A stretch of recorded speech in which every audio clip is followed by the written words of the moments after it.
Hak pemegang saham.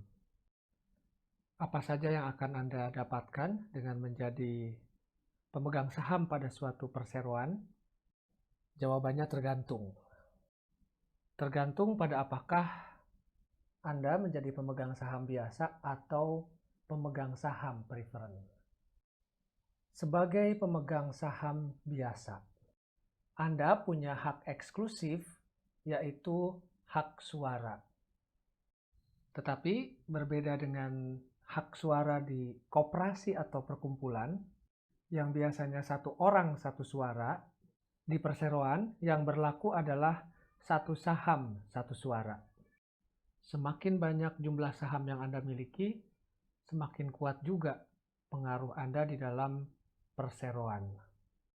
Dan ketika Anda memegang saham dalam jumlah yang cukup banyak, seorang diri, misalnya saja Anda memegang saham sebanyak 50% dari total saham yang ditempatkan perseroan, sementara 50% saham lainnya tersebar di banyak pemegang saham. Struktur kepemilikan semacam ini secara efektif memberikan kendali bagi Anda untuk menentukan kebijakan operasi dan kebijakan keuangan perseroan. Lebih dari itu, dengan menjadinya Anda pemegang saham mayoritas, itu berarti Anda juga bisa memilih siapa yang akan masuk ke jajaran direksi perseroan. Selanjutnya, hak untuk mempertahankan kepemilikan. Ambil contoh, saat ini perseroan menempatkan 1000 lembar saham biasa, dan Anda memegang 40% kepemilikan, ekuivalen dengan 400 lembar saham biasa. Katakanlah untuk memperbesar skala usaha, perseroan membutuhkan tambahan dana yang jumlahnya sangat besar. Untuk memenuhi kebutuhan dana tersebut, disepakati bahwa perseroan akan mengeluarkan saham baru. Dengan adanya hak pemegang saham lama untuk mempertahankan presentase kepemilikan, saham-saham itu akan terlebih dahulu ditawarkan kepada pemegang saham lama sebelum melibatkan investor baru. Anda selaku pemegang kepemilikan 40% sebelumnya akan terlebih dahulu ditawari untuk membeli 40 lembar saham baru, sehingga secara keseluruhan presentase kepemilikan Anda tetap berada dalam posisi 40%. Hak ini biasa disebut preemptive right. Selanjutnya, sebagai imbalan dari dana yang diinvestasikan kepada perseroan, pemegang saham memiliki hak untuk mendapatkan bagian dari keuntungan yang diperoleh perseroan.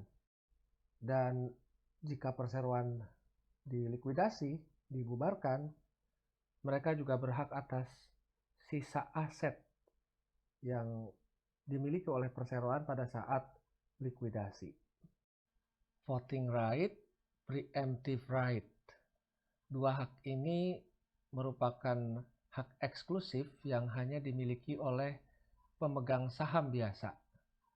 Sedangkan hak untuk mengambil bagian dalam keuntungan dan dalam aset pada saat likuidasi itu merupakan hak yang bukan hanya dimiliki oleh pemegang saham biasa, tetapi juga dimiliki oleh pemegang saham preferen.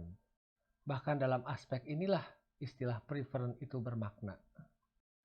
Dibandingkan pemegang saham biasa, pemegang saham preferen ini memiliki preferensi atau prioritas atau keistimewaan, bukan dalam mengeksekusi fungsi-fungsi kepemilikan, melainkan dalam hal pembagian keuntungan dan pembagian aset likuidasi.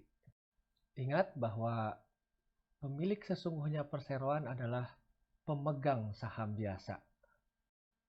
Saham preferen ini sebenarnya merupakan instrumen hibrida.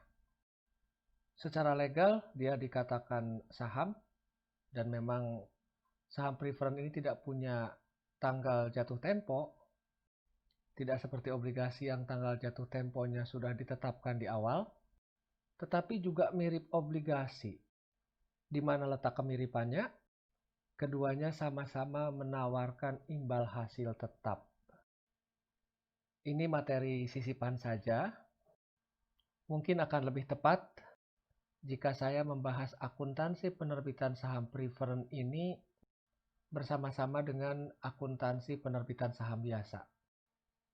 Mengapa? Karena memang mirip sih sebenarnya perlakuan akuntansi untuk penerbitan saham biasa dan penerbitan saham preferen. PT Sinar Surya menerbitkan saham preferen 100.000 saham, nilai nominal 100.000 per saham. Harga jual pada saat penerbitan 120.000.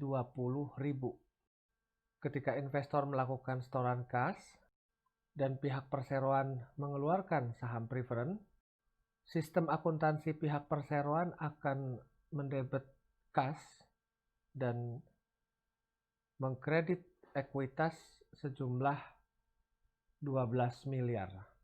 120.000 dikalikan 100.000. Mirip dengan akuntansi penerbitan saham biasa, penambahan ekuitas di sini juga dialokasi ke saham preferen.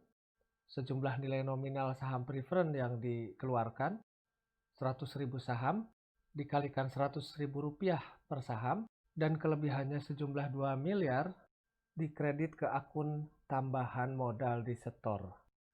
Karena substansi ekonomi saham preferen ini berbeda dengan saham biasa, akun tambahan modal disetor untuk saham preferen juga bisa saja dipisahkan dengan akun tambahan modal disetor untuk saham biasa. Dengan adanya kelas saham preferen ini, jumlah baris atau item ekuitas pemegang saham akan menjadi lebih banyak. Saham preferen akan dilaporkan paling atas dalam kelompok ekuitas pemegang saham, disusul saham biasa, tambahan modal disetor, baru kemudian laba ditahan.